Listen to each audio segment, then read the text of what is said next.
Episode 6. We're back. Dacquisto Series podcast. We got Big Curt Geyer. Big Curt. We got Andre the Deer Slayer. Yeah, the Curt, Deer the Deer Slayer. Slayer. I'm trying. Yep. And myself. It's a Christmas special. Christmas special. Episode 6. We're gonna dive into a few different things.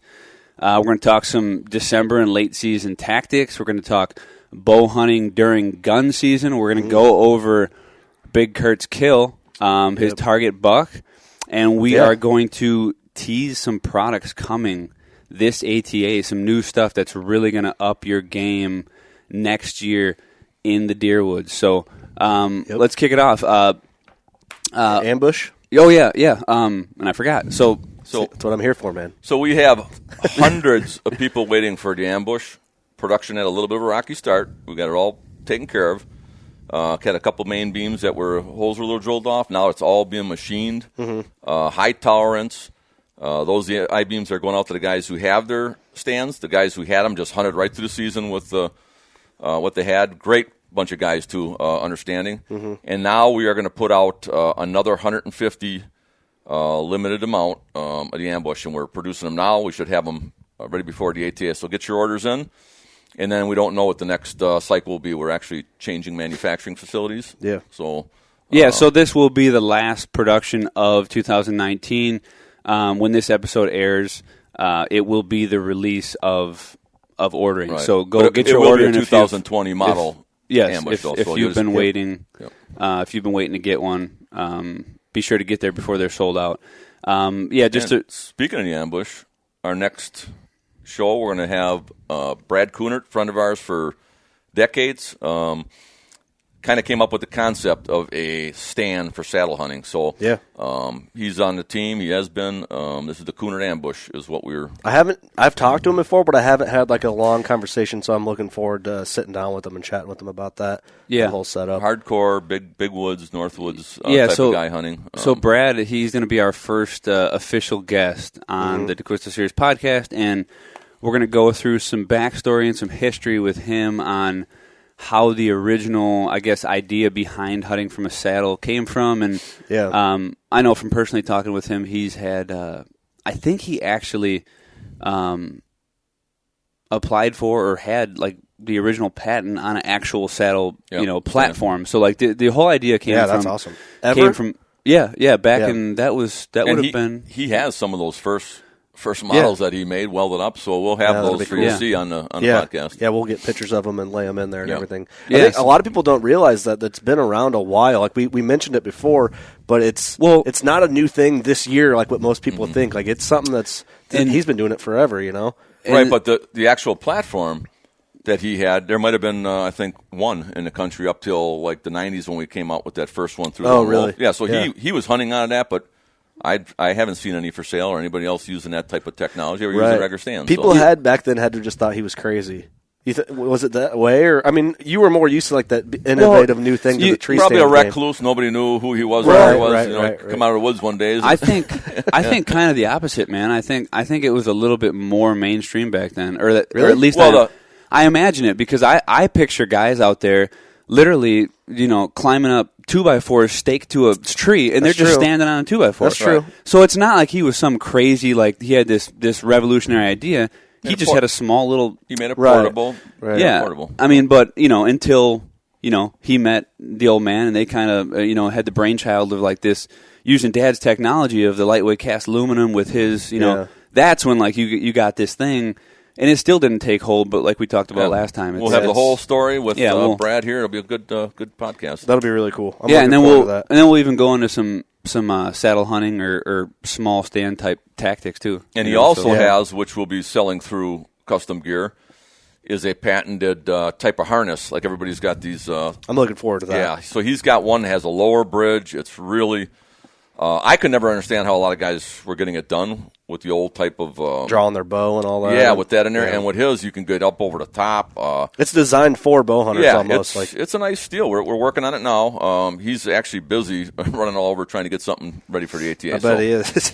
So come visit us there. We'll be there. We want to talk about big thank you to all the customers out there and podcast listeners that got the setups, used the setups, whether you had success or not. We got a lot of pictures of people actually took photos with their bucks and all that with the stand sitting in the photo, which is really cool. So another big thank you to all those people who supported us that way. So, I mean, that's the best. That's what you want to see. That's what we got a solid customer base. These guys are they're hardcore.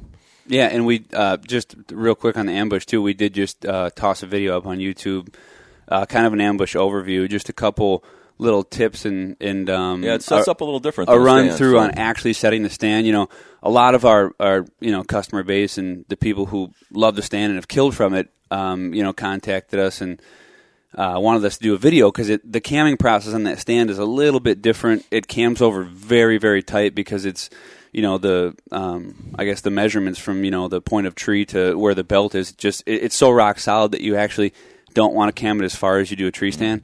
So go check that video out and make sure you're setting that up properly. A good buddy of mine was setting it up, and he's like, man, this thing is so tough. He's like, it's almost like I can't get it down all the way. I'm like, yeah, you're camming it too much. Lift it up a little bit. So definitely take that into account and, check out quick. that. That's simple, a good point, though. Once you know it, it's just a quick, simple in and out. And it packs. It packs like you would not believe with those little sticks alongside it now. Man. That's a good point, though. Even with the 1.0, that's a tool. Get familiar with your tool. Like you might like it done a certain way when you cam that stand over, or if you just might want to use the top strap and not use that bottom strap too. I know a lot of guys run them that way. It's a tool that's designed. It's custom. What works for you, you can apply it to that setup and make it the most effective as possible for how you prefer to run things. So it's worth messing around in the yard and getting familiar with the products and stuff like that. So I know that's might be obvious for most people, but it pays off big time to practice. Strap her on and hunt like a wolf. Just get on the prowl. Yep, it does, and that's what comes along with even the configuration and stacking the sticks on the stand. So there's 2 grommet holes in the stand, and you can stack your sticks perpendicular to the tree stand. Those grommet holes are designed for that, and that's a way to do it. You can flip it upside down. A lot of guys get creative with this, but what we find most effective is to actually stack them parallel with the beam of the stand. So you're only utilizing 1 grommet hole, but that allows the sticks to kind of pendulum in, hit the center beam, and then once you use the integrated hooks on the platform and you cinch it down, there is no possible way those sticks can go anywhere. Solid as a rock. Actually, when it's on your back, it evens out a little better. So that's in the video too, so if you haven't watched it, go check it out, and you'll see exactly how those sticks are stacked on there. And it's just, like you said, one of those things, becoming familiar with your stand. Yep. Some people still do like to stack them the other way, but, that's your preference. So go check it out and, mess around with that. For sure. I think... anything else we want to dive into before we get into the stories? I think... we're going to talk a little bit about, with ATA right around the corner, we wanted to give you guys kind of the first look at one of the new custom gear products for this year. And, before we kind of delve into that, I wanted to just touch base. And so, we've talked about the history of mobile hunting and mobile tree stands, and Lone Wolf being, the epitome of that, and the person and company and, with Dad and all that who brought that to the industry, and then we talked about, Brad Coonert, and we talked about saddle hunting, and then the combination, and then Lone Wolf is the company that brought that to the industry, mainstreamed that, and really had that available. So another key point, or I guess division of bow hunting for whitetails that has always been kind of in the mix, is filming your hunts and self-filming. And more particularly self-filming. So I don't know if anybody is familiar with this, but I'll go on a little backstory about Whitetail Addictions. So Whitetail Addictions was created in the mid-2000s by Dad. It was the first, everyday guy bow hunting show. It was the epitome of a working class. Yep. Average Joe. Average Joe. It was the first one of its kind. That show, followed different guys in different walks of life and how they managed their addiction to hunting whitetails and how it changed their life. And it was an awesome show. And it was, produced by, or it was sponsored by Lone Wolf as the main sponsor, and that held on for a while, and that's what we're trying to bring back. But with the creation of that show, a lot of these guys, the Lone Wolf mentality is hunting alone, not hunting with people. So self-filming was a huge thing. Like when, back with the GL2s and the mini DV cameras and even the big rigs. Yeah. Guys didn't want to take a cameraman. They're being mobile. So, big. Well, yeah, shoulder cameras and shit out there. 3 other guys in the stand with you. I'm like, not for me, man. Well, I mean, how do you get in tight with all that? Sometimes it's it's impossible. When you start hunting like that, and then you look at how you hunt with no filming equipment and just a bow and a tree stand, it's like, dude, it's completely night and day. So, well, with that, not to be too long-winded on this, but with that, the self-filming of hunts became very popular. Guys like Adam Hayes started doing it. He was on Whitetail Addictions and, a good friend of Dad's, So actually, so Adam Hayes co-produced Whitetail Addictions with me, and he was, I think, the first guy I ever let in a tree with me hunting. So he came and filmed me once, and I'm not used to having, low profile, complete surprise, and now all this equipment. He had a pretty big arm, and I'm looking at it before sunup, and I'm watching him set this up, and I said, that ain't going to work. So in a week, I literally had the first strong arm mini camera arm to him to start utilizing when I was filming. Right. Because it just wasn't going to work. Just use this, man. Which is what I'm getting at. So, you have the mobile tree stand, you have the saddle platform, and now you have the first, I guess, compact self-filming camera arm was brought to market by Lone Wolf. It's not a coincidence that all these things, are coming from the same place. So and we went away for 10 years, so we weren't filming for a while. Well, yeah, and you've seen these other companies have come on the scene with some smaller ones. Yeah, there's a lot of people on there now. Camera arms, there's many companies, there's many different styles. Yep. But if you think about it, for the last 6 years or so, the arm that we have been running, you and I, is spitting image to this almost. Well, not spitting image, but.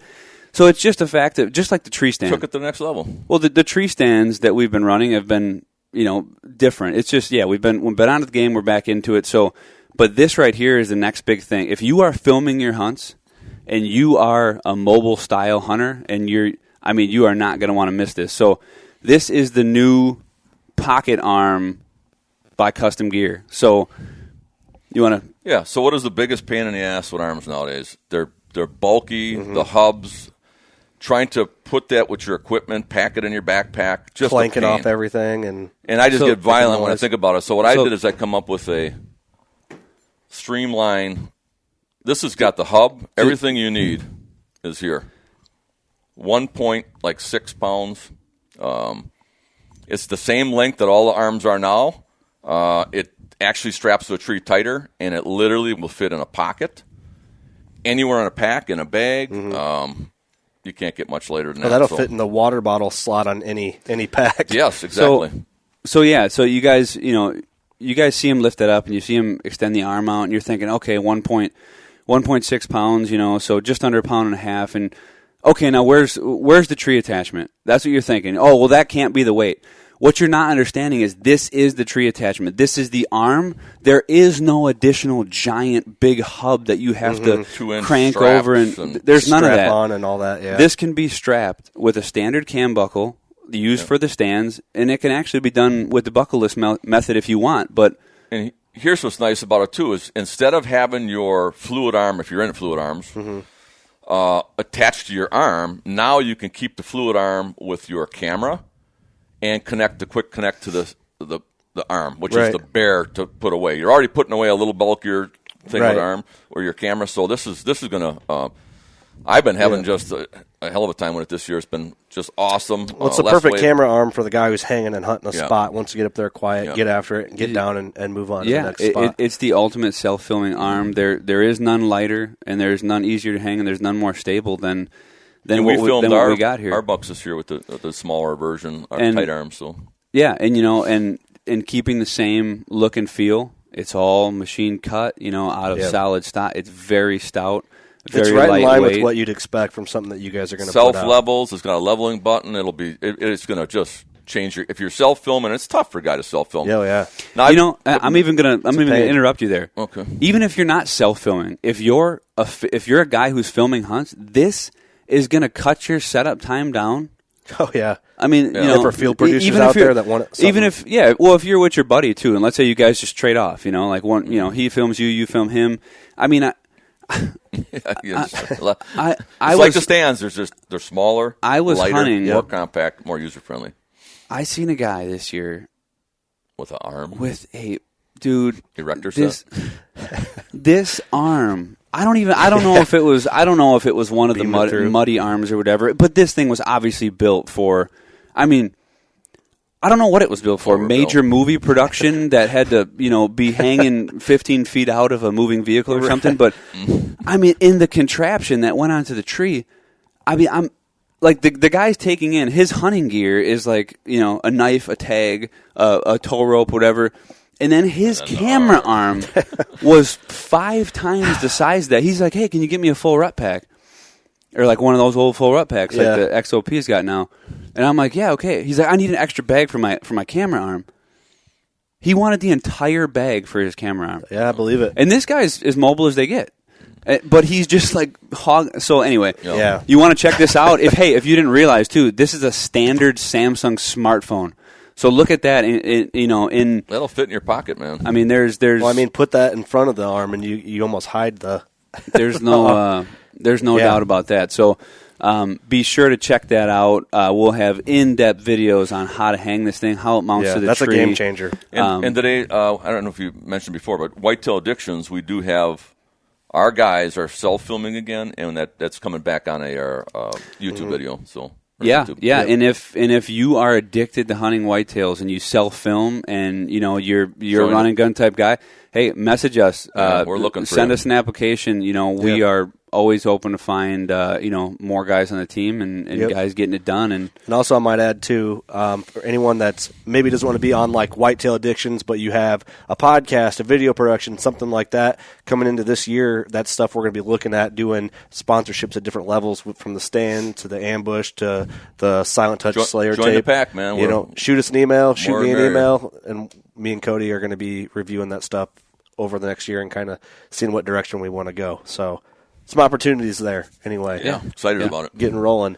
I guess moving on, man. I got a quick buck story. I won't hammer it too hard. Yeah, no, let's hear this, man.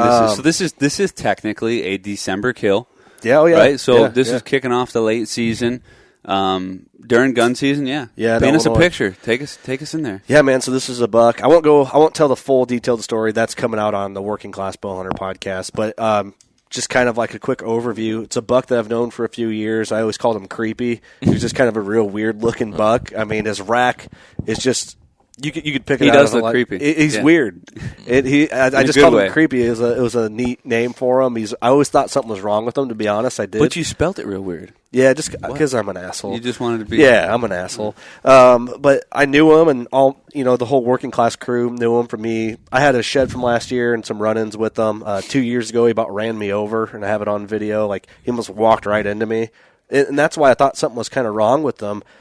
He just was a different looking deer, and his rack is just super unique, just wavy. His beams are wavy, his tines are wavy, carries mass all the way through. Had trail cam pictures of him over the summer, got some into this season. It would have been like Black Friday morning. He busted me. I had him coming in, he circled downwind, busted me, and I'm like, fuck. Blew at me, and then I'm like, uh-oh. So that weekend is the weekend in Illinois between the first firearm season and the second firearm season. And now in Illinois, you can bow hunt.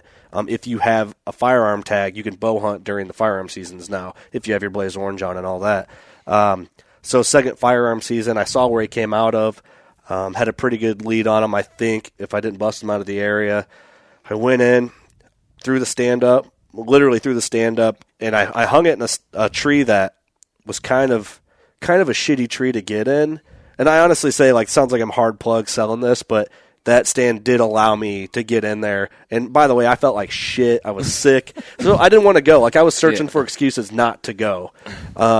drank a cup of coffee, got all buzzed up, and was like, all right, I'm going. Hung the stand up in this shitty tree, got in there, had 2 shooting lanes. I knew what spot I had to be in, and I killed him 2 hours later at 12 yards. And just right underneath me, man. Were you lower? Did you get high? I was... Oh, wait a minute. Higher in a tree stand. Yeah, it wasn't high when I killed him. But I was like... Well, tell about, though, so there's a little bit of... I'm leaving a lot out, but... So we've all shot deer during gun season, and there's something about... Yeah. You know, a little cocky attitude that, you know... So he's got his story. I'm going to tell you a little bit about mine. I shot during gun season, they changed the laws where you could now bow hunt during gun. Yep. And out in the swamp, and you can see, blaze orange, all the guys that are out there. Sun comes up. And I knocked off a 170, and there was no shots fired that morning. Guys were all out there. They probably never even knew. I mean, I shot my deer, and I dragged that baby out.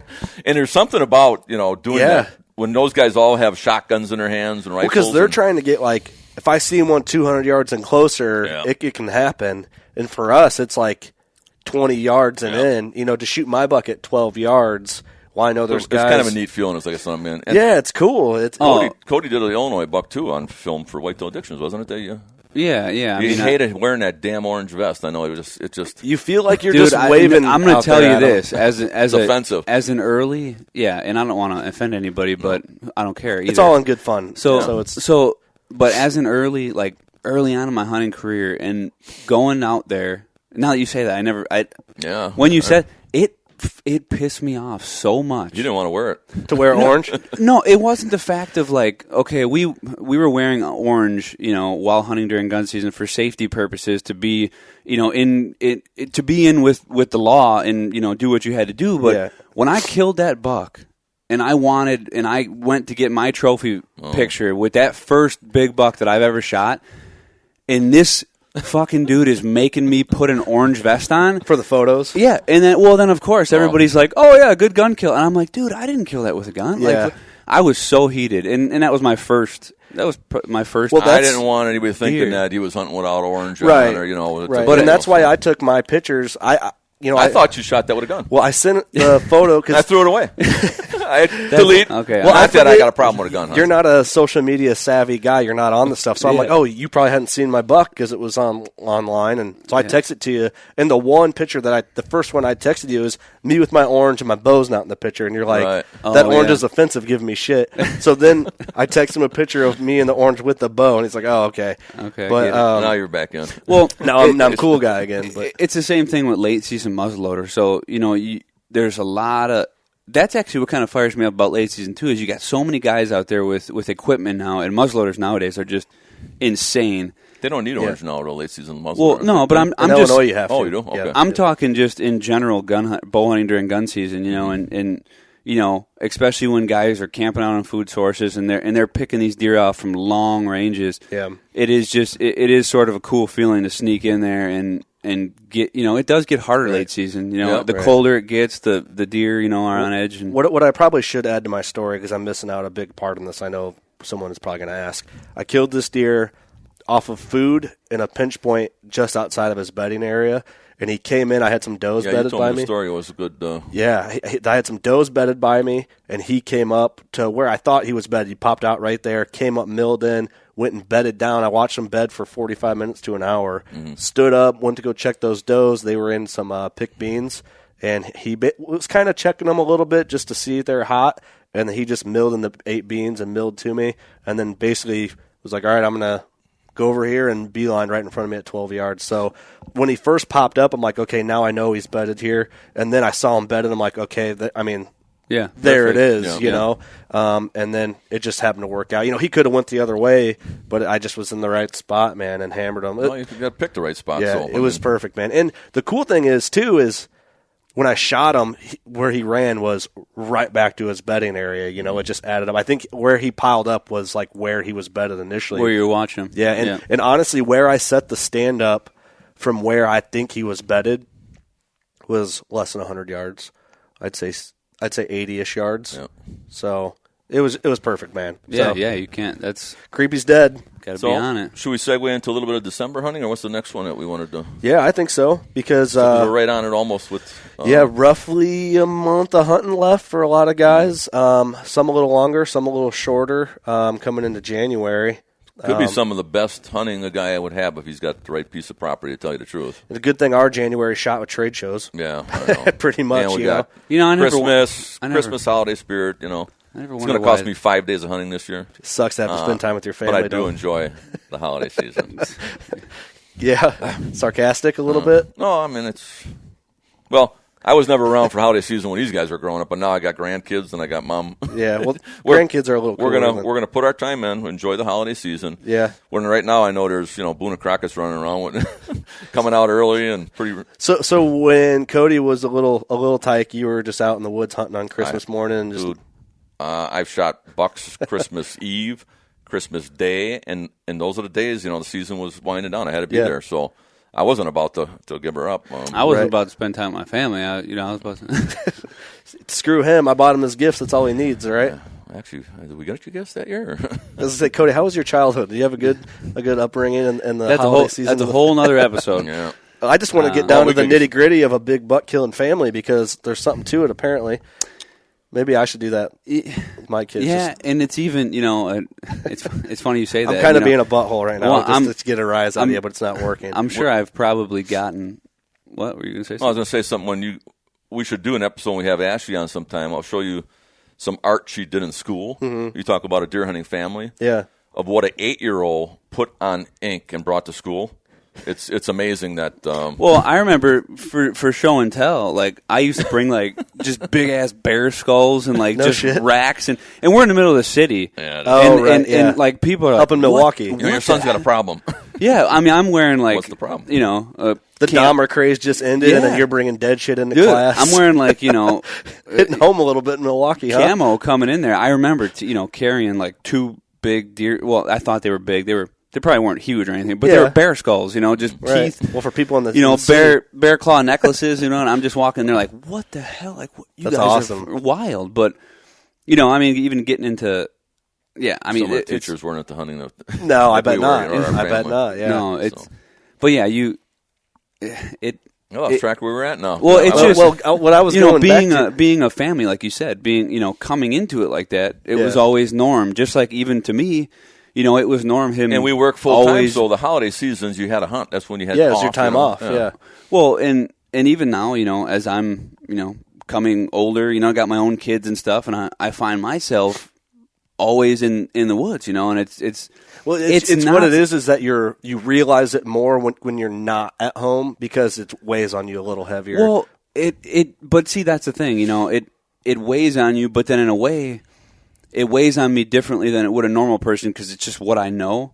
So in a way, it's good, and in a way, it's bad. I mean, you have your priorities, and you try and. So you think you're more conscious of it? It never weighed on me. I was just sick.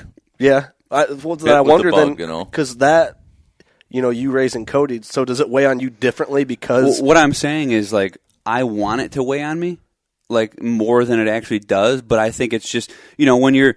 If you're beat as a kid, it might not seem that odd to get beat when you get older. And not that I'm just making. I get what you're saying. You know what I'm saying? So there's definitely a different correlation there. Like when you grow up in an environment, it's gonna seem like the norm to you. So to whereas somebody might be like, oh man, you got to remember too. Your mom grew up in that same thing. So the family was, when she was born was in November. Yeah. Where do you think her old man was in November? Just hunting. Gun season up Wisconsin. Wasn't there for her birth. Right. So if I did some things wrong, that guy's done some wrong too. Right, right. That's really interesting to think about that. Communion, gone. I mean, there's a lot of stuff that, hardcore deer hunters, we run. The family kind of gets drugged through a lot of it. Our wives get drugged through it. But the thing is, you need a supportive old lady at home. Like, if my wife wasn't cool with it, I wouldn't have been able to tag out with my bow this year. I mean, both your guys as old ladies. If you have the support, it helps in your success. Yeah. I have probably 3 friends that have got divorced over hunting back in the 80s. And they just wouldn't give it up. Yeah. And the wives wouldn't give in, and it was a well, they can't expect to change you in what you're into, right? But it's I know it was selfish back then, but it was like you didn't see that. You were just you're dedicated so to in your tune to what your addiction was. You're passionate. You're so passionate about it. Nothing's going to stop you from accomplishing it. Here on public forum. I was going to say, I thought you were going to pull a Conor McGregor. I apologize to absolutely nobody. Fair enough, man. But that's interesting. That probably has a lot to do with, and we're going to get to late season hunting, but I think this is kind of an interesting big buck psychological thing is, I think Cody, with that experience growing up, you could have went either way. Like, you could have either not as been into hunting as much, or you're going head first right into it the way you did. Do you know what I mean? Well, Does that make sense? I let them go. I let you guys on your own. I didn't push it really. No, and I think that there's just, I don't know what it is, but I look at, like, my brother. I got a brother. Yeah. He's not too much younger than me, but he grew up in the same fashion, I suppose. Maybe a little different remove, but doesn't hunt at all. Yeah. At all. He loves to fish and shoot guns, though, but he doesn't hunt, huh? Doesn't hunt. He hunts turkey a little bit, but not like we do. Does he live in Milwaukee? Yeah. There's more of a. I think when you get the perfect storm, like you said, the way you brought up, but when you have a passion for something, and you have like a drive, like some people have a drive, some people have less of a drive, and it's just it's a way of. And both the kids, when I introduced them to at young, 12, right away. I think Ashley walked away from it a little bit. I did not do what like my old man did with me in football and stuff, just pound you to do Force you to do it, yeah. And they walked away, and they came back on their own, and they are just as addicted as I was to the sport. Did you feel that it was a little more fragile with Ashley being a girl trying to push her into it, or do you think it was? I watched her take a pitchfork and finish off a possum in a trap when she was 8. And you knew I didn't think there was going to be a problem with her. Yeah, I would say not. You're like, all right, built for it. Yeah, that's funny. Well, cool. I don't know. I just thought that was really interesting. I like getting into that kind of like psychological. And Cody, once he discovered, I think he shot your first buck in Illinois, that Pope and Young. Once I just seen it in his eye. I said, "It's over, this guy's." Yeah, I got it now, Dad. And then it's been buck after buck after buck ever since. Yeah, so that's awesome. Just let them go on their own and do it, And yeah. That's cool, man. What attached me was watching hunting videos, and then I just gun hunted like my first year, and then I just like got so hooked and obsessed with like watching hunting videos and then going hunting when I was young, and then that snowballed into me. His first experience, weren't you underneath a tree stand? I shot one with a shotgun to get you. Yeah, I was laying at the base of a tree. That's hilarious. Yeah, I remember that. We actually had a. Did we have the dog with us? I don't know, or maybe it was in the truck. We were going to use him to track it, but. Yeah, I was laying at the base of a tree, and he shot a doe with a shotgun at like 10 yards, blood all over my face. No, I don't know if it was traumatized. I don't know if it, but I was just like, it was definitely. How'd you like that? That's funny, man. My dad has high 8 tape footage of him in a tree stand and me in blaze orange, like passed out underneath a log, like asleep. Like I got some of him. Yeah, just he's like filling me. He said I wasn't asleep. I was resting my eyes. I was laying low. I was being stealthy. That's what I was doing. Yeah, that could be a whole show too. Yeah, it is. Well, I guess right now for those guys that have this last month or so to get after it, I mean, food is obviously on number one, probably. Food. And then food. It's it's all about food late season. And then after that, then it's food. Well, okay, so years ago, we didn't have the long seasons we had. Mm-hmm. Not the hunters. I used to love late season. Nobody had the balls to get out there in that weather. The season was over, and these big deer thought the season was over. Mm-hmm. And they would just loosen up and start coming out early and doing their normal pattern. And a couple of us guys that were out there right to the end, Christmas, right on through the New Year's, we were scoring big. And then eventually guys seen hey, I'm missing a big part of this. Yeah. But it was weird. Now it's like guys are out there. And early, same thing, warm weather, guys wouldn't be there.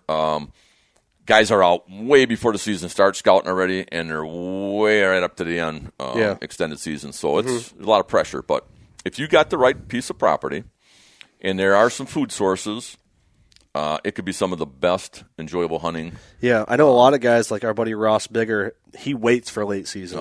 That's his time. Okay, so we talked food. Mm-hmm. What would be the number one food source if you had to put one above all the others? Depends on how nasty it is. Right. Cold. We've like noticed late season weather. We just talked.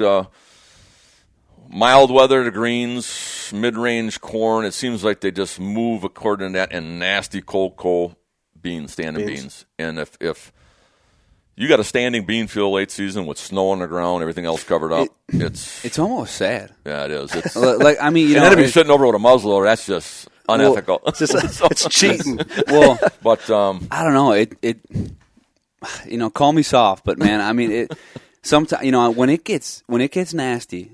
I mean, and like last year, we had negative 30s last year in January for like a week and a half span or something like that. Actual temperature. Yeah. And 500 and negative 65. Remember that story?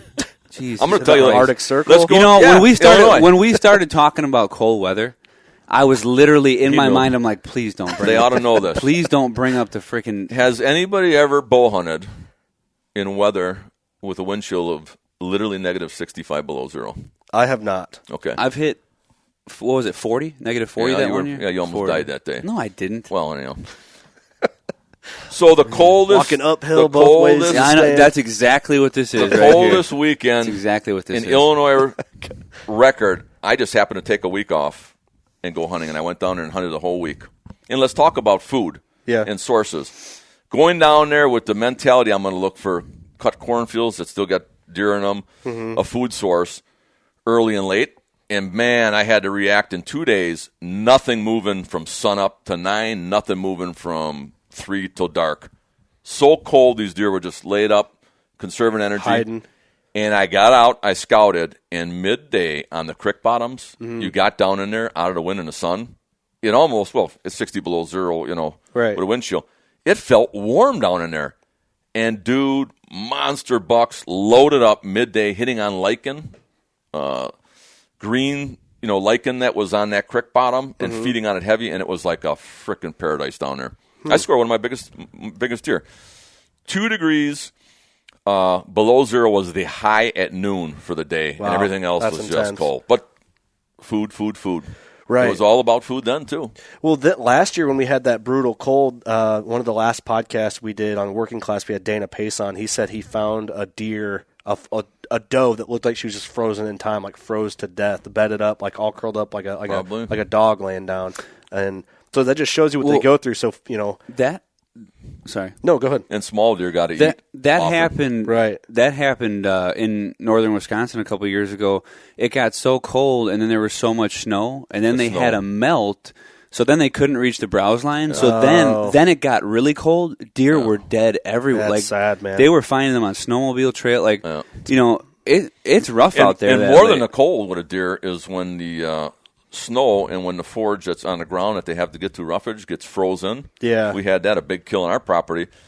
Had an ice storm, froze up 4 inches of ice. A deer could not get to anything green to eat, and they just died. Well, let me ask this, because I know this question is going to come up from some listeners and viewers.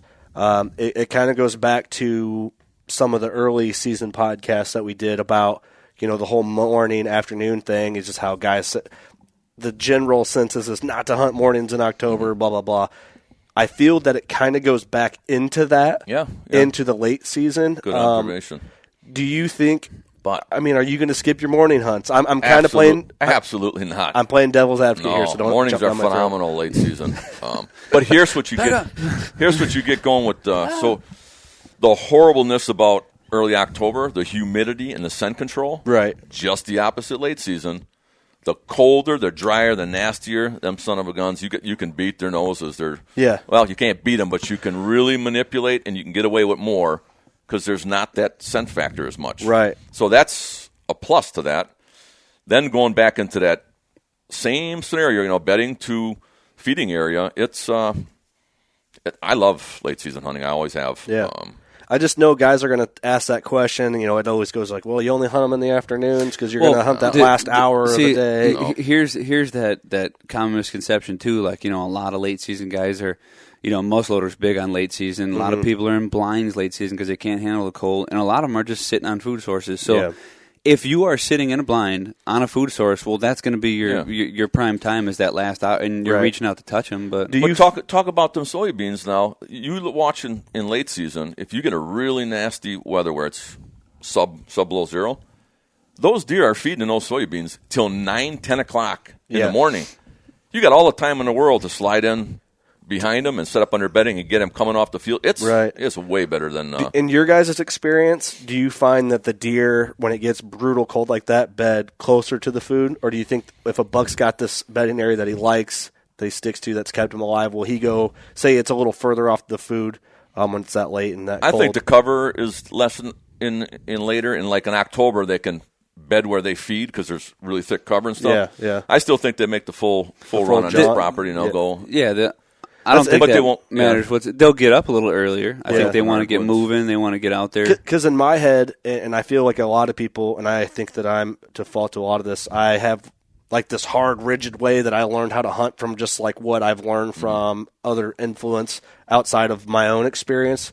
And I feel like that's why I like asking these questions to you guys, because you guys don't have that outer influence. It's just what you know. Because you always hear when guys in other media, other podcasts, hunting shows, all that they're bedding right on their food when it gets that brutal cold. I just didn't know if you guys I believe that they just don't move as much in that cold part of it and when it eases up. But I wanted to put a tip out that when you were talking, I wanted to make sure we forget. Yeah. Well, what I've discovered, and we can do this because we observe, we have deer that winter on this property. Your biggest mature deer, for some reason to me, so if let's say you got 65 head of deer out in the field, you got standing beans, you got corn, and you got clover under the snow. It's really weird. I noticed the biggest deer prefer over everything is green roughage, and I don't know if it's because the age class or what it is they need in their stomach, but I've had already out here where we'd have 65 head in a deer wintering. You can watch them, and there'd be 3 just slammers, and all of those slammers are digging through the snow, eating the green. Majority of other bucks and don't get me wrong, they still go into the standing beans and feed. Yeah. But they want and need that green roughage that's really interesting. That's under there, so that's preserved. And alfalfa doesn't get it because that goes dormant and dead. Clover's a big one for that. Clover. So that's really. Have you noticed that? I don't know. I've just something I keyed in on over the years. So yeah, I mean, I think higher protein level probably, or I don't know. I don't. It's interesting. Like, in the late season, if I always find myself making mistakes when I look at food like that, and then you'll have them all out. Exactly, and I think to myself like, oh well, shit, they like this. So I don't try and I guess analyze it that deep.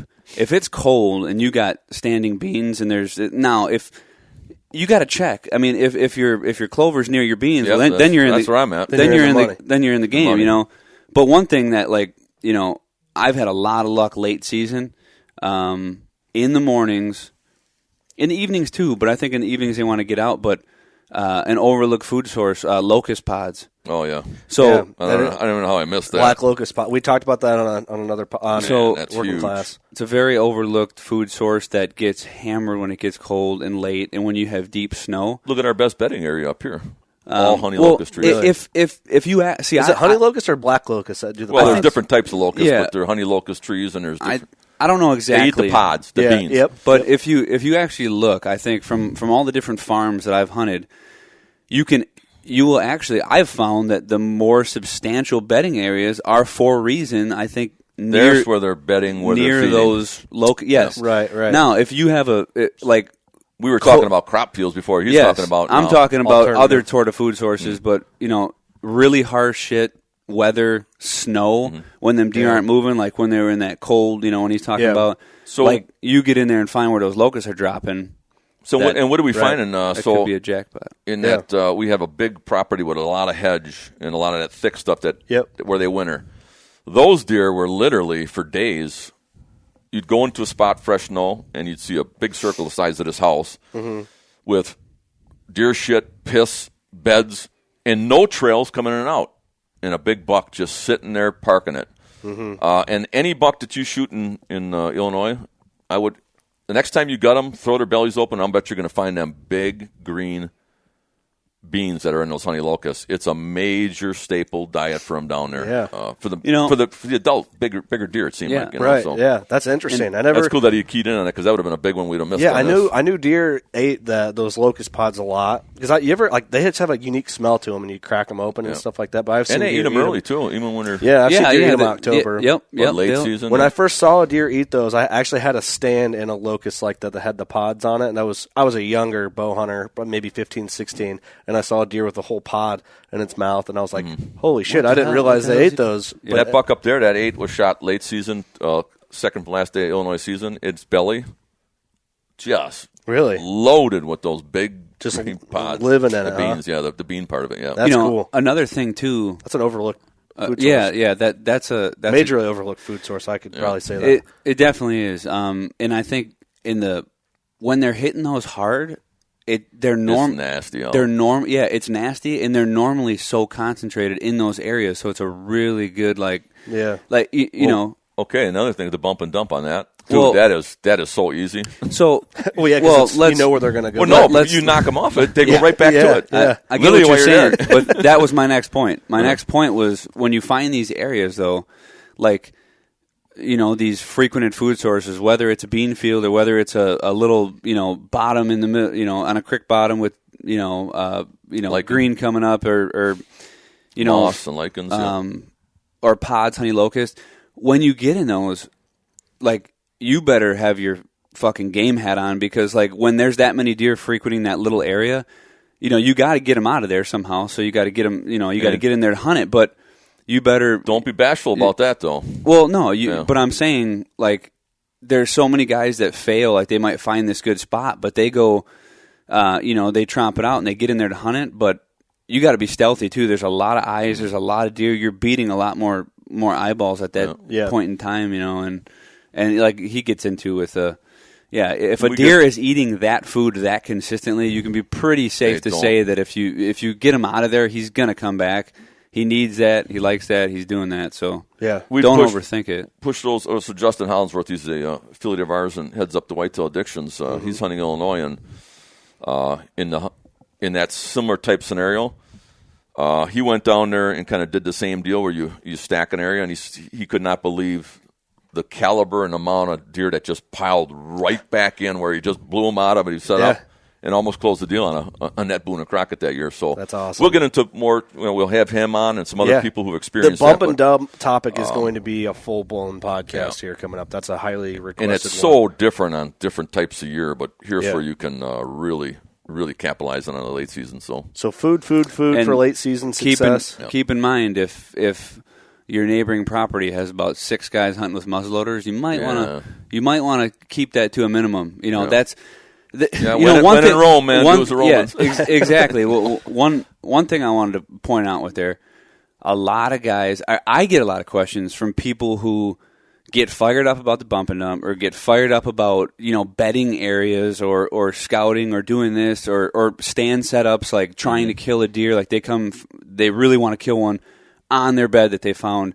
And a lot of people fail, and I get a lot of, and they don't understand why they're doing it. There is a lot of stipulations to these things. Like, you do not want to go try and stack your property when it's shotgun season and you're bow hunting during shot.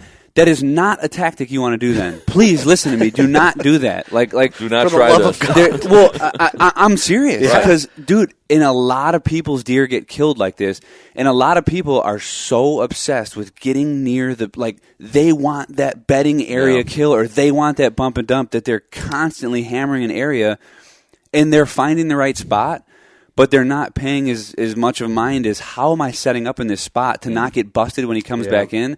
And those deer don't come back. Well, that's a more aggressive bump and dump. So, but I'm just saying, you know, you have to analyze your situation, and just because. So I just talked to a customer who hunts down in Florida, and he said he shot one last year he called it the bump and dump. What he did is he was in scouting, bumped a couple of bucks and some does, and he noticed, just like we talked about before, that none of them were running off or moving around. And he thought, I heard before about this. I think I'm just going to set up right here. Sets his stand up, and sure as shit, a bigger buck comes in. Those deer didn't leave. There was a doe and heat somewhere there. Yeah. And he shoots a nice buck. So, where normally said I would have, after knocking all those deer out of there, I would have never thought about just hunting there.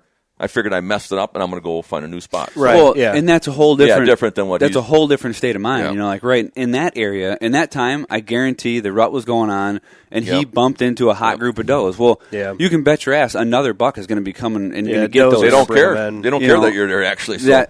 That's a different. That's what I'm saying. That's another whole podcast. We go back into situational events, and every situation is different, and you can't.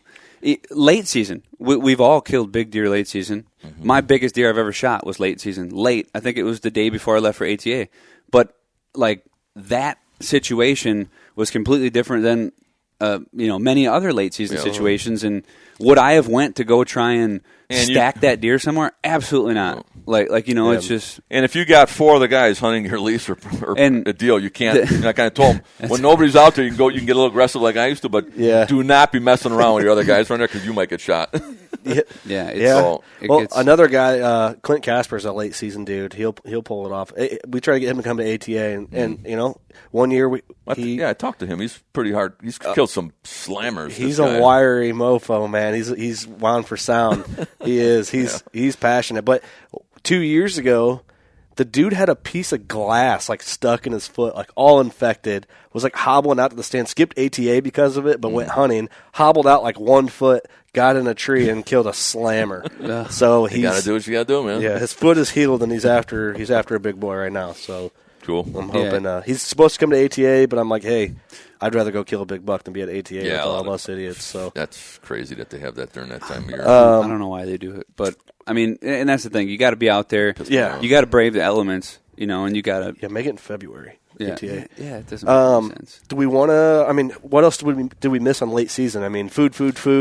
Man, hopefully it gets cold here. Be careful of the old shoot your deer and it runs off and it falls over and both the antlers are laying on the ground. Oh shit, man. Yeah. Oh, I've seen that happen 2-3 times already. People will send that on the working class page. They go to grab it and drag it out. If you're gonna, I don't even want to hang on to the deer. Don't hang on the antlers. But that's scary.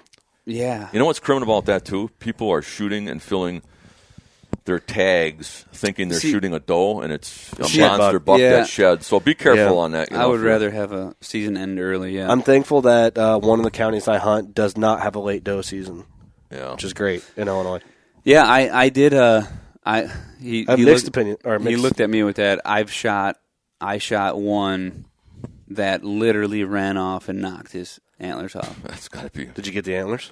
No, they were it was right there when he. Right where he fell. Yeah, this was. I think you're saying he was running to die and knocked him off, and you had to go find him. This is late season, down the wire. Everything's. There was a big change in temperature, so just switched up. But it was just typically, I think personally, the later it gets, the more mobile you can be, the better. Yeah. There's a lot of guys who camp out, but at that particular year, there was a couple other people hunting the farm. And they were camping out on those food sources, like Uncle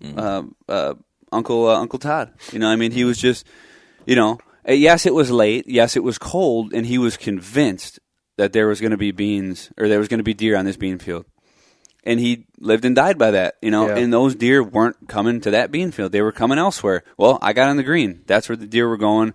And I was being active and moving, and I hung a stand, and there was a deer I was watching, and he comes through, and I just 10-ringed him at 10 yards, and he runs right over a little rise. And I'm like, oh yes, low 70s deer, come over to rise, and no deductions, he's gonna be you're thinking man, he might net 170, he's that close. I come over the hill, and I'm like, oh my god, he's so narrow, No, he had a wider. And I look, and he fell on the left side and just knocked his left side off. I thought it was both sides. No, it was just one side. So he's sitting there, and he looked like this on the ground. And I'm like, oh, my God, he's like a basket 170. What the hell's going on? No shit. But then, so then I actually have a picture where I have a video where I'm holding him.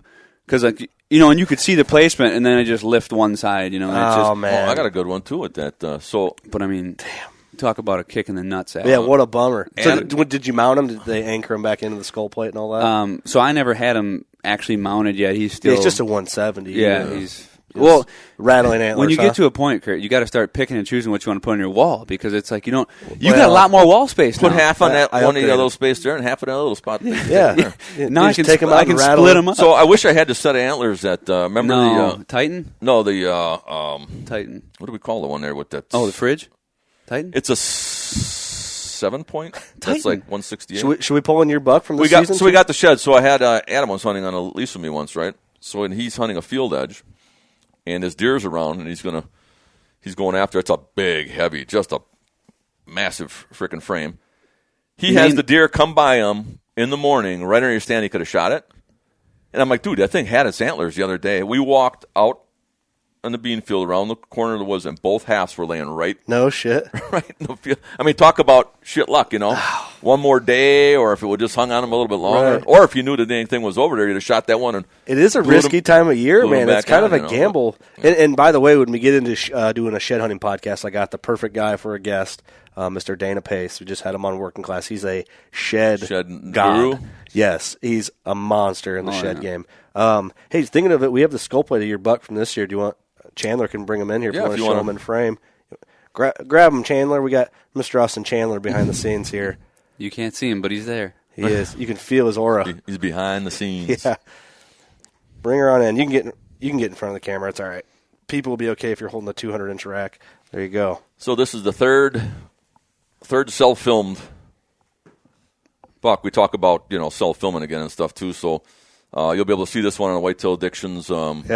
30-inch beams. 30 and a half on one and 31 on the other, which is unheard of. So it's got like 6-inch long or tines on or main beams on each side. So it's crazy. But yeah, so that was a good kill.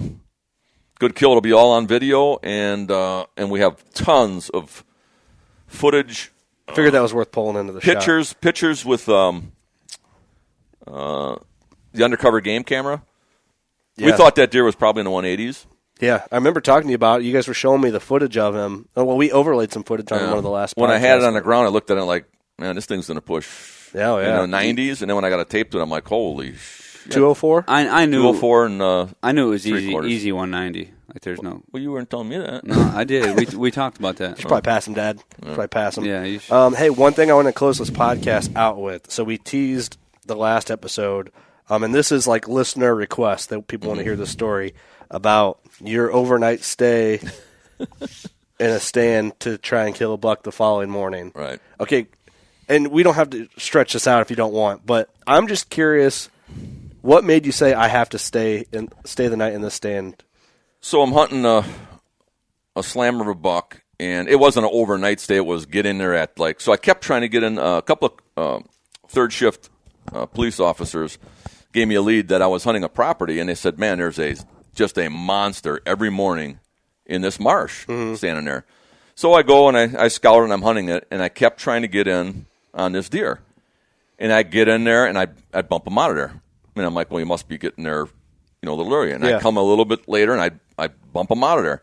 So I was getting to the point, I was getting there at, a couple hours before sunup and not getting it done. I thought, damn, I got in my head, if I could get to that field on that edge where he goes in before he's there, I'm going to kill this buck. I'm going to get him. How big is this deer, you think? Back then it was maybe close to Boone and Crockett. It was just a big boy. Back then that was the state record was like 170 back then. So Boone and Crockett's worth staying in a tree overnight. Well, it was quite a bit bigger than what I had. So you get this in your head, if I just, and it was late season, 7 degrees, and I get in at like 2:30, and I'm just 2:30 in the morning. Down. Yes, and I'm bundled up, and I'm thinking this thing's going to, be beyond that marsh, and then I'm going to get him trickling off because I can never get him coming off. And the one day he didn't show, and it just broke my back, and that's all I had for the rest. I just could. I mean, I just kind of gave up. Did you sleep, or did you just stay there cold? Well, I was kind of in that like a buck in his bedding area, and that strapped again there so it wouldn't fall out, and then trying to keep.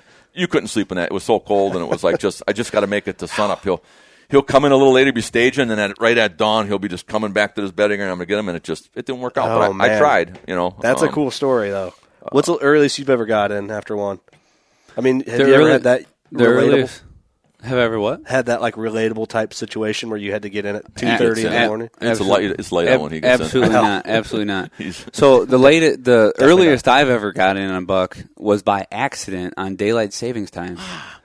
So that happened to you too? That was a nightmare of a morning because I was like feeling ambitious and I was in a good spot and I was like, oh man, I got this good spot picked out. The deer's going to die. So I'm like, I'm going to get in there a little early, and so I got up a little early for what I thought. And I sleep in a trailer, like in the woods, and so I don't know. I didn't know it was daylight savings time. My alarm was still set for the same time. Yeah.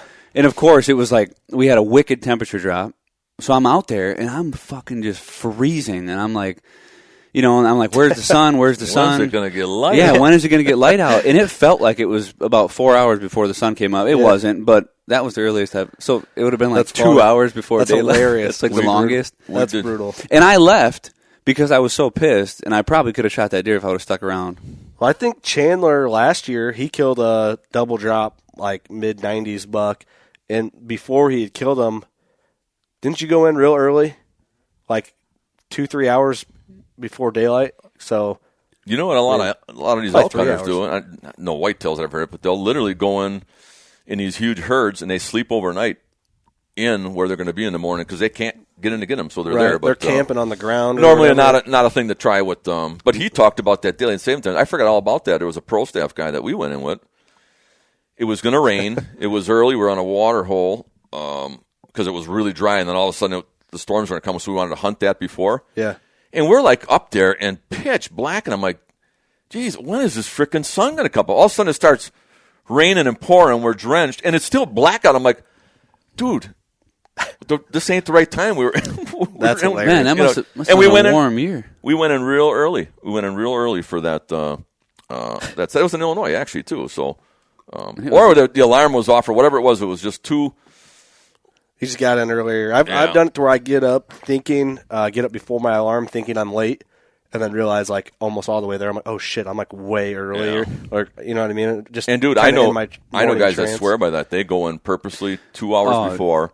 Yeah, and they're set. That can wear you out, though. Yeah, but it could get you a big deer too, right? At sunup, So very true. Yeah, I mean, there's it depends too, like at your equipment. I mean, if you're not running a custom gear setup, it might take you 2 hours to set your stand up. I want to be there. You might need a lot of time. Where you're set up that right at shooting, you're set that you can if something does come through. Because a lot of times a big deer will come right just before. Yep.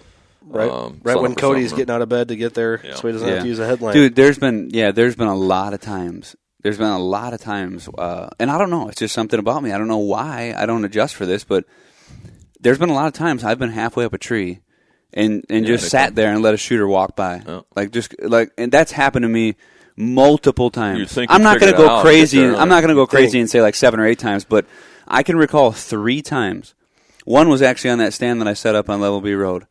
I got there, and I was just, walking up the road, and this was like a 30-foot tall cedar. Like, it was tall, but there was a rock bluff right behind it, and I knew deer were coming off the rock bluff, so I wanted to get my wind above the rock bluff that was like 40 feet. So I'm like climbing. So it was so high, I took a break mid-climb. I'm just like, okay, let me just chill here for a second. It's the opposite of these low sets that we do. Catch my breath. Were you low when you killed your buck, Curt? You're trying to give me shit. Cody's 85 foot. Well, this is, if you've seen this situation, and actually, there's a whole story to this too. This draw is so wonky with the wind.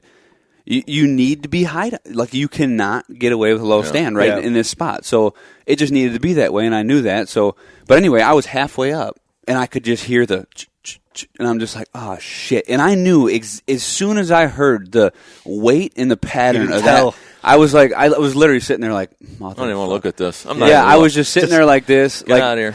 And letting it come in, and I kind of glanced down, and I'm like, and it was that big one that we had all those scrape videos of.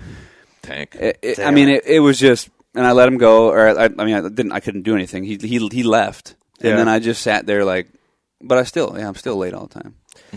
It's fine, man. I mean, you obviously haven't had a problem with it over the years, but I mean, imagine what you could kill. The downside of that is when the deer are moving later. Yeah, it's brutal to get in there in that cold weather. Yes. Two hours before sunup and just. See, it's like I ain't got it in me, man. It's for me to be efficient, I need to be constantly on the go. Like, it's something about like needing to make a. I don't know, brain functions, dude. I don't know what it is, but like, if I'm not like, oh shit, I got to get in the woods in 30 minutes. A gambler that really wants to lose, not win the game. He wants that punishment. It's the turn on. Yeah. It's like your anxiety. Wait. All right, you might have just. Huh? Oh, you didn't know that about you? I knew that about you from you were little on. We having an intervention right now? Oh, my God. Some people... something just clicked in me. Like, do I want to fail? Is that what I'm trying to do? Is that what's got me hooked to deer hunting? Is it the fail? It's self-sabotage. You do. My father was a gambler. He really didn't want to win. He just wanted that punishment his entire life. There you go. Genetic. Don't ever gamble. Wow, that's... Probably the same way. I might have just learned something about myself. But you won't change. That's what we're here for. I learned it too. You won't change. You're still. No. Why do you? You guys? Any of you guys do this? Yeah, but you scout out all these spots. You got one that's red hot. You know is it for tonight. Yeah. But you leave it for the next day, and you go to your second choice for some. That happens more often than I like to admit. Reason. Why wouldn't you go best? But there's an overthinking. I think a lot. Just it's like I got this ace in the hole. I want to do a little more scouting here. And I'm a textbook overthinker, but but normally you for sure are. But I am too. I think. But I don't do it a lot with hunting. It's weird. I'm bad with hunting because my dad will be like, "Stick with your first fucking game plan and go there." And I'm like, "You're right." Do you ever second guess your set when you're up in a tree? Oh yeah, I overthink a lot of things. Oh, I don't. Maybe 5 times in my life I've second guessed where I was sitting. Right. And almost was going to tear down and get out of there. And I was right. It was a spot, and that says a lot though, because in your head your set is it's a 10 out of a 10 when you're sitting like you think. But when you go to your less effective spot and you're not in the right spot, you don't see anything. How do you know your set was on point? You don't. Right. So I mean, it's like, right. But you should have been. Well, you got to know from experience of. You know, when I see a spot, I know, if it's red hot or not. You're second guessing. There's been times where there's definitely been times, and I've just learned, I guess, trust what I'm doing. But there's tons of times that I set up a tree stand because I'm constantly moving in my mind. I'm thinking like a chess game, which sometimes it's not good. There's not when your dad's trying to hunt the same property. See, but there's competition. There's like I was usually the one burning it up. I mean, a bunch of times a year, I'm sitting in a tree stand and I'm like, God damn! I'm like, I should have been right there. I should, maybe my set should have been right there. And then a good one walks by, dead to rights, 15 yard, and it just makes me, it solidifies my choice. But I think if you're not. Man, if you're not second guessing yourself in some like way or shape or form, are you really trying to work at it that hard in your mind? I agree with you. I think almost 100% on that statement because Chandler and I talk a lot about just game plans and strategy. Like when I killed Creepy, you in your head you're like, I'm doing from what information I have. I thought I'm doing. Stick with the facts. I'm sticking with what I know, what information he's given me, what I put together for the puzzle. I'm going in. This is the best odds sit that I could possibly put the best odds in my favor because it's never guaranteed. It's all situational with what you got. Right. And then I go in and kill him. And I'm like, I need to give myself a little more credit for shit I do instead of second guessing myself. But then I'm always trying to improve. So what I was laughing about a little bit. A guy was doing an article years ago, and I used to make the statement, I'd scout these deer out and surgically remove them from the face of the earth. That's how precise into the time and everything. So one time he was going to be interviewing, well, what about a situation like this? And I says, there's sometimes you just got to try and get shitty. And he's like, what do you mean get shitty? Like, from a guy that's precision this and that. And right. It's that whole rut scenario with like a wood lot and getting it's. Dang, I like that though. Mix it up and just go for broke. That's a cool way to put that. I like that a lot. Surgically remove from the face of you. Yeah. Get in there and, dude, I don't know. Let's do somebody's. Well, I think that is what will truly hook you is when you really, a lot of people have success. I'm a pump. A lot of people have success throwing a dart at the wall, and that can happen, and that's kind of every year, November. But I mean, that's the thing. All right, good point. I'm telling you, I would almost bet. Maybe I'm wrong. That deer that you just seen, that Dad was holding, which is a slammer, I would be willing to bet that is not. That doesn't mean nearly as much to you as that 180 on the wall right there. I was just going to say, I don't know if I should say it, but you're gonna see something in this show of this. I am a control freak. I like to control the situations, manipulate that, and be surgically remove the deer. Yep. I was so jacked, there's not a piece of footage after I shot this deer because I thought it was a deer I was after. Mm-hmm. When I got down and seen the deer it was at, you're not going to see any beauty shots of this where we hold it with the camera and talk about it.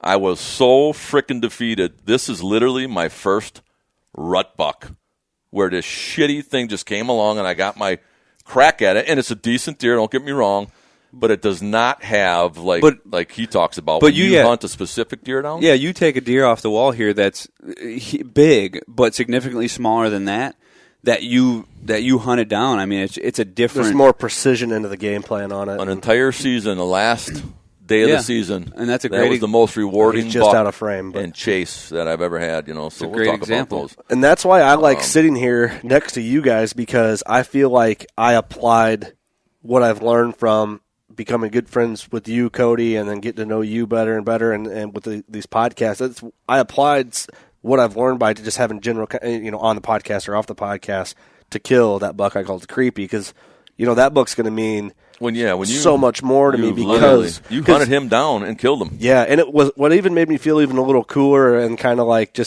man, I did it. Is I was messaging the working class bow hunter. We have like a Facebook chat with all, we call them the WCBOGs, like guys that were just around from the beginning of the podcast.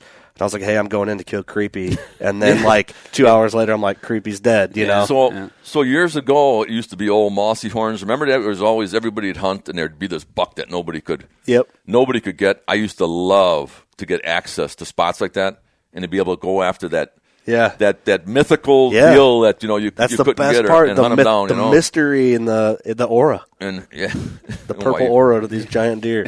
The prince, dude, they do have an aura about them, man. They do. When you see a deer, what's that? So the one that we talked about, the horrible early season I had. Mm-hmm. This was probably, there's a buck out here right now. It's been the most rewarding, challenging chase the whole season, where screwed up a number of times, couldn't catch up to him, and he beat me now early season here. And man, it was a thrill to have something you wanted and something you couldn't get, but you tried your best. So it was, that's what lights me up. It's what makes I'm looking for a challenge, not something to just drop over dead on. Right, and be able to harvest. Nobody'd be obsessed with it the way we're all obsessed with it if it was easy. Yeah, don't get me wrong. Yeah, you're jacked when you get one down. But you'll take it when it comes easy. There's nothing like, filling a tag at the end of a gruesome season, looking for a certain deer. Like even that drop time buck from a couple years ago, Mr. Clean. Like a deer that was around that, both of us made the decision to not shoot. Early he beat me twice that season. That I would have shot that deer. It was that big, and he beat me twice, and then he ends up getting it. It's just, but like when you have that, it makes it more. It's just But so if cool, so picture this, 180 coming in on you. You got this thing. He's coming to scrape your manipulator and everything. You got this set up. You're going to kill him. Yeah. Who would think that two raccoons would happen to just come walking down a trail and be playing around at the base of your tree while this deer is starting to come in and everything's starting to fall apart? And I said, you got to be kidding me. Dude, it's eating raccoon, man. Dude, it's not over till it's over. And exactly. There's a lot of times that so many outside factors that can fuck shit up. How many times have you already had a deer mounted on a wall that you were just ready to shoot him and you thought, I got this thing, and picking the pose? We talked about that. Yeah, we talked about that the other day. I shot a deer in the leg at 6 yards. 6 yards, dude, and it was a tank. Double split brows, I'm like, ouch. He can't, sitting where I was sitting, I seen him, got the camera on him, like everything played out in my head, it was over. Yeah. I was having coffee in the house, and I drew back. I don't even, I don't really aim too much. Like, I think it. You guys are kind of instinctive in a way. Yeah, but, in shooting one pin and kiss her butt, no peep, whatever, but something, it happened way too quick. And then when that deer, when I shot him, I'm looking for him to fall, and he's standing there holding his leg up, just square. I'm like, you could have shot him again, probably, if you were thinking. I could have, but I'm thinking like, he's done. Boom, he's done. You got it. You got to stay in it, man.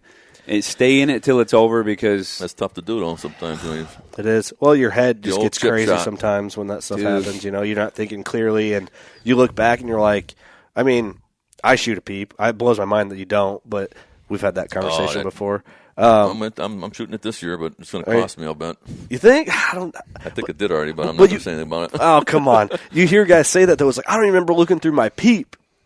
And it's like, fuck, yeah. You got... If you're set up right. You got mixed up in the moment, I don't know. I do things a certain way to keep me conscious through my shot. Mm-hmm. Like my little brass knock, and the way I anchor, and then I use a back tension release in the stand. So it forces me to check the boxes before I shoot. But I got to bring this up. What happened early this year? I don't know what you're talking about. We don't know about. Didn't you have one close? Didn't your peep sight pop out of your string like mine did this year? It was laying on the ground. I'm looking for my peep sight. Where's the peep? It's on the ground. No, because you were going to bring that up on the last podcast. You're like, yeah, you had a mishap, and I'm like, I don't. Oh, I thought you had a mishap, with your sight or something, or you were. Oh, maybe I don't know. Maybe I'm just going crazy. You're a liar. It was probably me. I swear, no, I don't. It was probably me. I've had everything happen this year. Yeah, but, it wasn't me where the peep fell out of the string or something. I mean, there's. Yeah, I come in the barn. Okay, this is a cool story. I come in the barn, right, out from a hunt. I'm getting ready to go back. He's looking around in the rocks, and I'm like, what do you do? My goddamn peep fell out. Like, help me find it. And I got to get out in the woods, and I'm like, dude, I can't help you find your peep right now. Like, it's a needle in a haystack. And then he gets pissed at me because I'm going out to the woods. He's like, goddamn, I can't find my peep. I'm pissed at myself. I'm even messing around with stuff that could happen like that. It's more shit to go around. Did you ever find it in the rocks? Yes, I did. Dude, and I served that thing in now, and you can't rip that out of I always have mine tied in. I always tie my peep in. I always tie that little cable that comes off your drop layer rest. That gets tied in. Oh, dude, but it's something that can go wrong. And low light conditions. Yeah.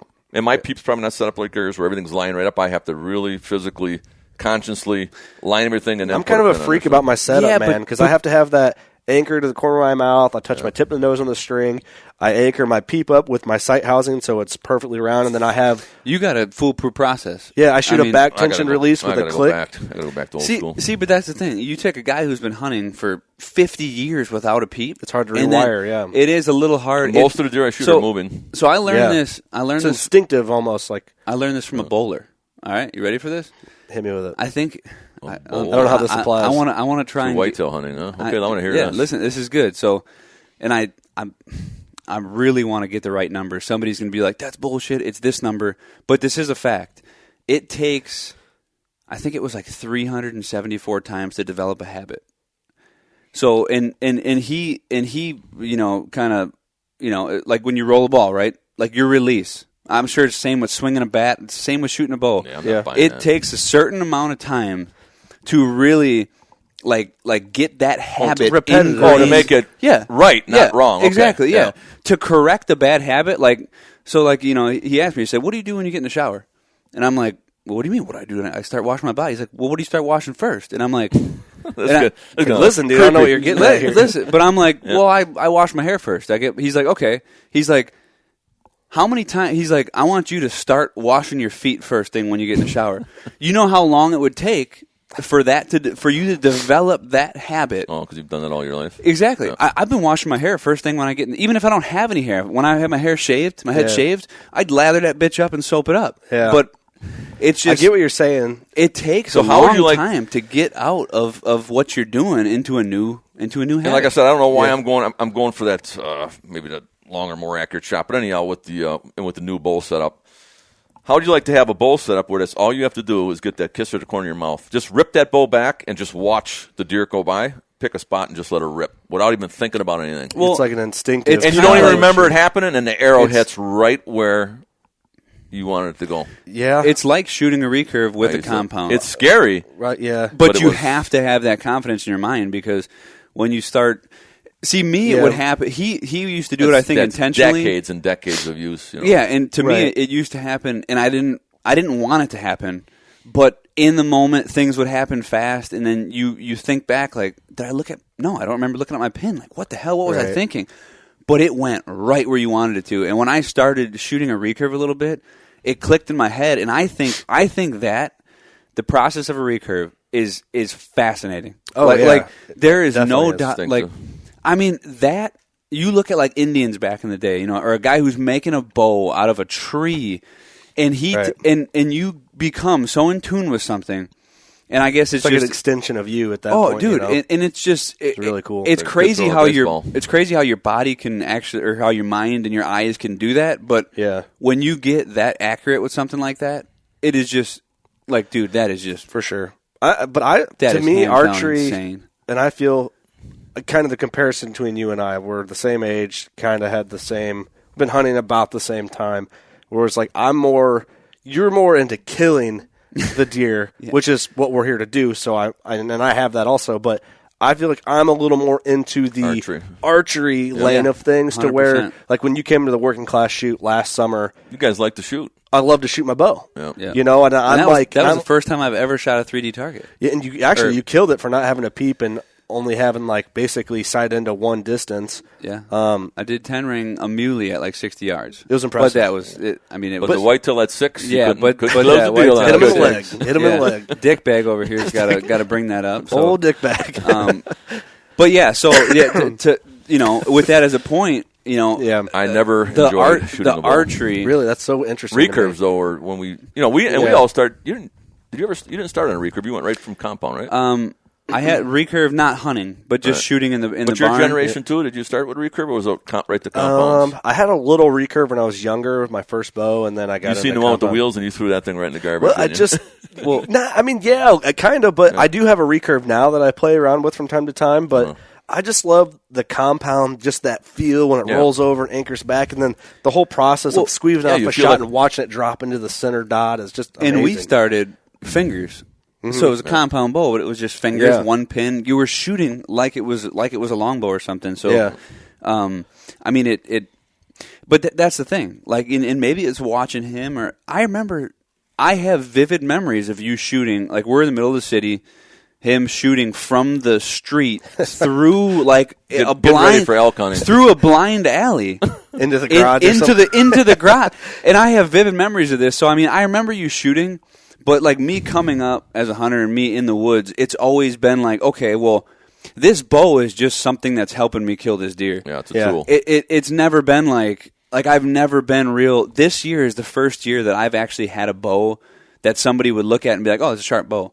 Otherwise, my bow is taped. It's painted. It looks like shit. Yeah. People see my bow and they're like, "What did you just get a brand new bow and did you just spray paint it What'd flat you say green?" when you busted the bow out at the shoot and we were getting ready to walk the course? You're like, I've never seen a look of disappointment on anyone's face more than the look I had looking at your bow, dude. I showed up at this shoot and people were like waiting to see what came out of the case. Like they were like, "What's Cody got? Yeah, what is he using? What is there a low bow in this piece of shit?" Well, not piece of shit, but I mean just tattered. Yes, a tattered, used, customized. Yeah, it's like a rat rod. It is what it was. Was a rat rod. It's a rat rod. Rat rod at like a custom. I'll never forget my buddy who shoots professional archery. But when I got my bow brand new, it had this like. This was a couple years ago. It was a brand new, and it had like this ghost flame camo on it, like some company's new thing.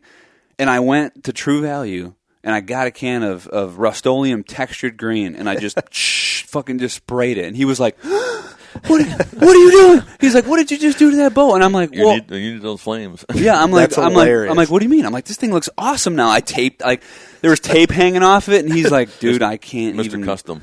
I can't even believe. But hey, but did you anyway, shoot with the stabilizer on? Yes.